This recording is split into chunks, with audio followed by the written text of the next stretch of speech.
Saudi pro লিগের ম্যাচে সহজ জয় পেয়েছে ক্রিস্টিয়ানো রোনালদোর আল নাসর।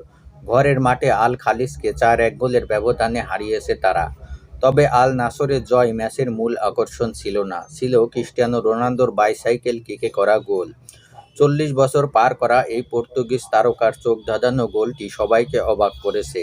বর্ণাঢ্য ক্যারিয়ার জুড়ে অনেক দর্শনীয় গোল করেছেন ক্রিস্টিয়ানো রোনালদো। তেমনই একটি গোলের দেখা মিলল সৌদি প্রো লিগে আল নাসর বনাম আল খালিজের ম্যাচে। 40 বছর বয়সে এসে রোনালদোর এমন একটি গোল প্রমাণ করে দেয় তার ফিটনেসের লেভেল কতটা উঁচুতে। একই সঙ্গে গোলটি মনে করিয়ে দেয় 7 বছর আগে জুভেন্টাসের জার্সিতে বাইসাইকেল কিকে করা একই রকম গোলটির কথা। তখন তার বয়স ছিল 33 বছর, আর এখন সে 40 বছরের। রোববার রোনালদো গোলটি করেছেন দ্বিতীয়ার্ধের যোগ করা সময়ের 6ষ্ঠ মিনিটে এসে।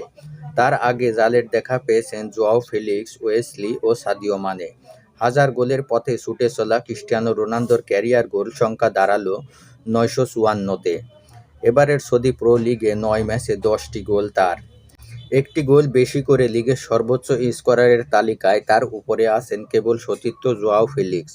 9 ম্যাচে শতভাগ জয়ে 27 পয়েন্ট নিয়ে লিগ টেবিলের শীর্ষে আল নাসর।